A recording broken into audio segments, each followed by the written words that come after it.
আজ রান্না করছি মাটন। মাটনটা আজ আমি হাঁড়িতে রান্না করব। এখানে আমি জিরে, আদা, লঙ্কা, রসুন একসঙ্গে পেস্ট করে নিয়েছি। দিয়ে দিচ্ছি 1.5 চামচ হলুদ গুঁড়ো,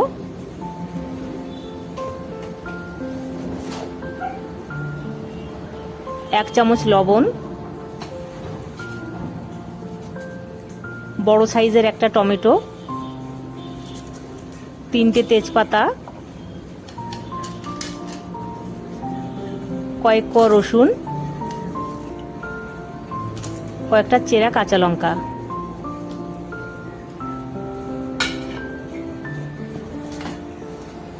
মাটনটা আমি সর্ষে তেল দিয়ে ভালো করে মেখে নেব।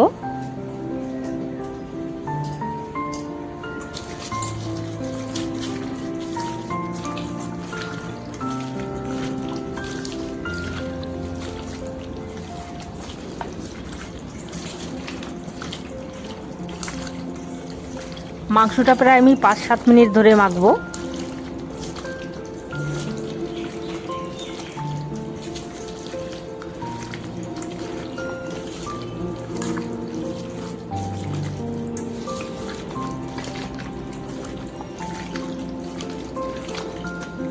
এবার 20 মিনিটের মতো ঢাকা দিয়ে রাখবো।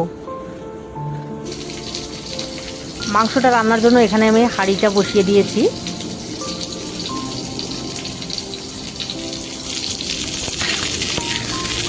মাংস দেওয়ার জন্য এখানে 2টো আলু ভেজে নিচ্ছি। হাঁড়ি গরম হয়ে গেছে, দিয়ে দিচ্ছি সর্ষে তেল।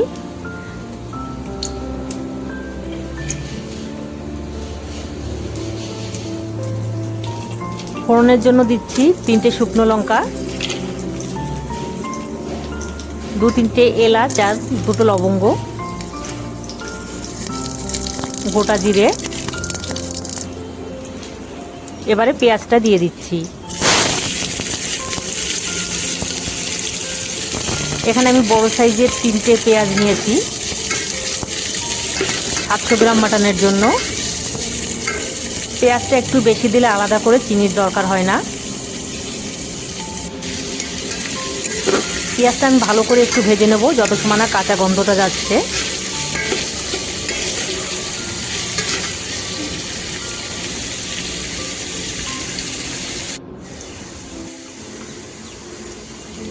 এবারে মাটনগুলো দিয়ে দিচ্ছি।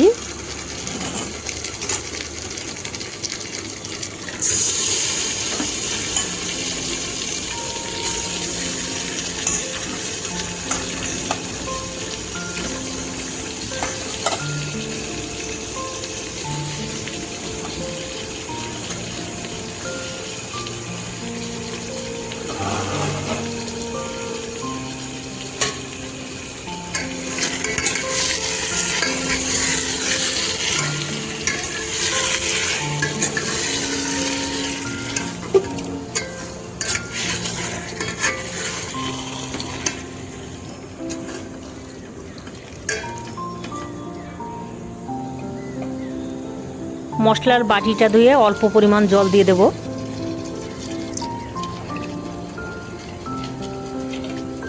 মাটনটাকে এবার ঢেকে দিচ্ছি। পুরো রান্নাটাই কিন্তু বারবার করে ঢেকে দিতে হবে আর 2 মিনিট বাদে বাদে নেড়ে দিতে হবে।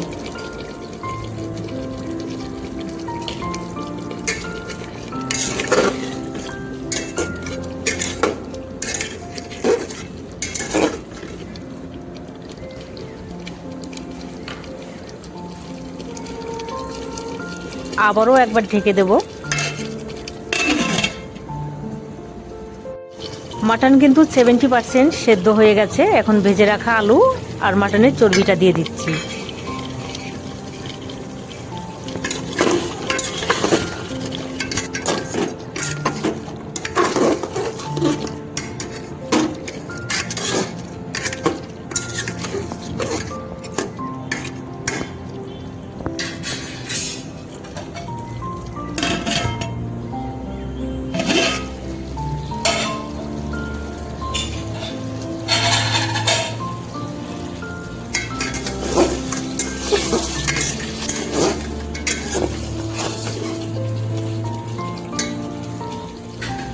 মাংসগুলো খুব ভালোভাবে কষানো হয়ে গেছে। এখন ওই ঝোলের জন্য দিয়ে দিচ্ছি গরম জল।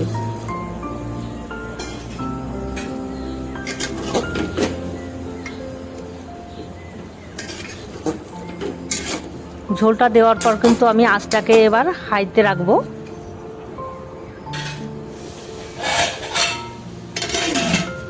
দশ মিনিটের জন্য ঢেকে দিচ্ছি।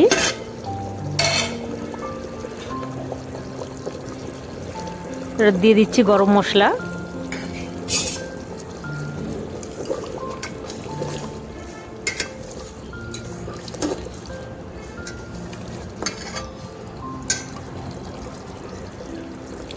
গরম মশলা দেওয়ার পর আমি আরও 5 মিনিটের মতো জাল করব।